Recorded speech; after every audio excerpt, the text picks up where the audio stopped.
I wish I had glasses so the two of us could kind of put our glasses on and feel more serious. Welcome to the Destination Workplace Show, a podcast that inspires CEOs, real estate, workplace, and HR leaders to create meaningful and purposeful employee experiences inside and outside of the office. My name is Nelly Hyatt, and I'm a work futurist.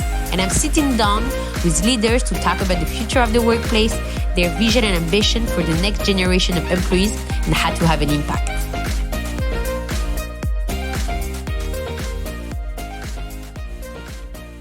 I've been in and around kind of the workspace arena, workspace arena for 3 decades. That sounds painful to say, but I've really just in the last 10 years of that, I've been focused a lot on employee experience. So the first 20 years of that was really around built environment. And it was around, I always looked at that as the buildings were my customers for a good chunk of my career. And then about, I'd say a decade or so, I really flipped the switch and really got invested in employee experience and putting the employee at the center of what I do in really embracing sort of human-centered design.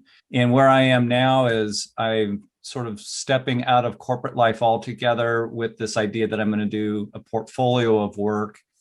And really the intent of all of that is to focus on helping others do their best work. Why do you think that we're so in love with this idea of creating a place where other people can do their best work? Where is it coming from?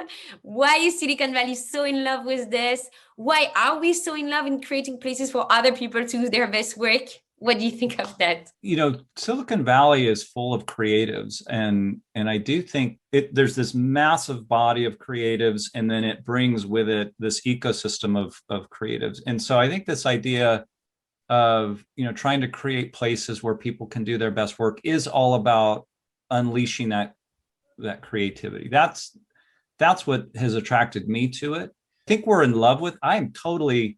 Me too. I really want that. I think where we have to be more thoughtful going forward, though, is that's going to be different for literally each individual, and that's why I love the idea of hybrid or flex or choice really being born out of the pandemic, because I think that gives people the freedom to really identify how they work best and how to be their best creative selves, whether that's where they do it, when they do it, how they do it.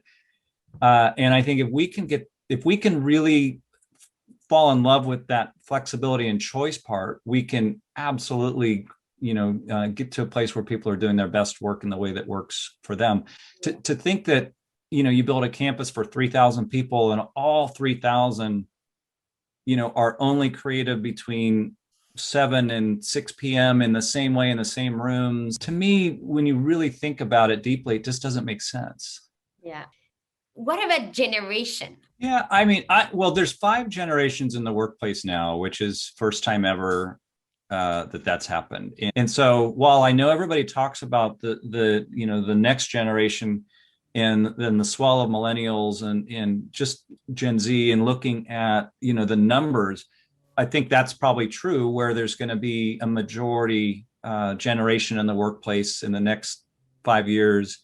But I also think that you're going to see folks that are, more seasoned in their career stick around a lot longer. And so you're going to have this 5 generations in the workplace a heck of a lot longer than it's ever been before. I'm not going anywhere soon, right? I think please don't go anywhere. But I think that's so. I love the generational discussion, because I do think we have to be really thoughtful about how we deal with the different generations in the workplace. When we talk about flexibility and choice, for example, I think that can be very helpful to accommodating every different generation that's in the workplace, because at different stages in your life, you have different levels of personal commitments. And, I think the more flexibility and choice we can create, the better we can service those different generations that are in the workplace. I think that's great. I think we're pushing the frontier of creating belonging. We need to create connection. Like great, I want to welcome everybody, but how do I allow a young person to connect with the older, or the senior, the junior and the senior? How do I make them connect? I know there's been some piloting of mentorship, but we didn't have enough understanding of like who should mentor what each age group has to bring to the other. How can they talk to one another? You can't just leave it and assume organically that everybody's going to connect. I think that's true. And so, I think it just requires intentionality and people to be thoughtful. I love Chip Conley and his work, the modern elder movement that he's introduced, because he addresses a lot of those things about, how do you connect the generations? How do you really make sure that reverse mentoring, for example, becomes part of your culture? Why should you even bother to do it? And people used to live as part of a community. You would go to the wise older members to get advice, because you know that they've learned things along their life that can benefit you. And there's no limitation of roles. I think in the workplace, there was this fight, like, please move away so that can be my place. We're not thinking that we're creating more jobs, more openings for more people. Somehow, it's less of what we think. We think that there's an abundance of roles and we can all create our roles. And this emergence of new titles is a sign of that. There's going to be new titles coming up and you can come up with your title. So we don't need to push away other people who are in their role. Create your own, create your place based on your uniqueness. And then because we're not fighting for the same roles, we're just creating more, then we can really respect the wisdom of each age group. And I hope we're gonna go back to not having fun, but having fun. Like when my dad told me, like, you think you know everything, I know more, I'm older. Like somehow I wish a senior person at my company would come one day and say, Nelly, you think you know everything? I know a lot more. I have 20 more years on this planet. Let me teach you a few things. I would love that. I'm craving for that. And when the studies are saying that the young people want mentorship, it's to that. Tell me what you've learned along the way. I'm not fighting to get your role. I'm fighting to create my role. So there's no fight. Yeah. I think the way you said that, it really makes me think about the traditional pyramid.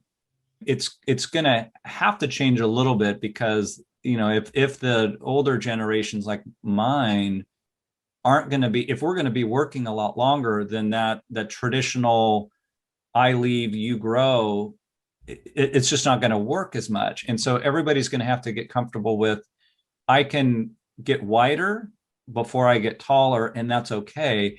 As well as the senior people, the senior in age have to be comfortable that they may not always sit at the top of that pyramid. And so everybody's got to kind of do it together.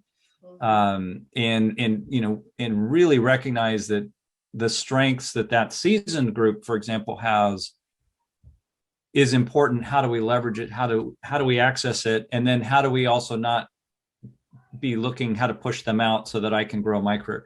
And so it's got to be, I think, back to intentionality. You got to be really thoughtful about it. We've got to, recognize that that there's an awful lot of knowledge. Yeah. In that senior piece, how do we leverage it, experience and knowledge in a way that isn't threatening for the other side of the equation, and how do you spread that?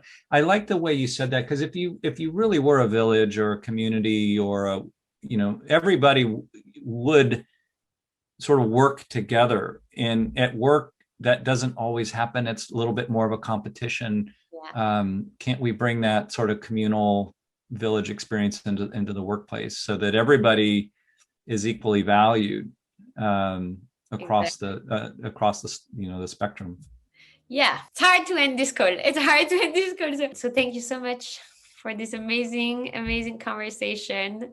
And I know there's going to be plenty more. The two of us. Oh, I hope so. I just love your energy. I love talking with you, and I love what you bring to the conversation. I love what you bring to our work, and I love that you bring love to it. And it's not lost on me that you do bring an awful lot of love to the work that you do and to the people that you work with. And so I really appreciate that.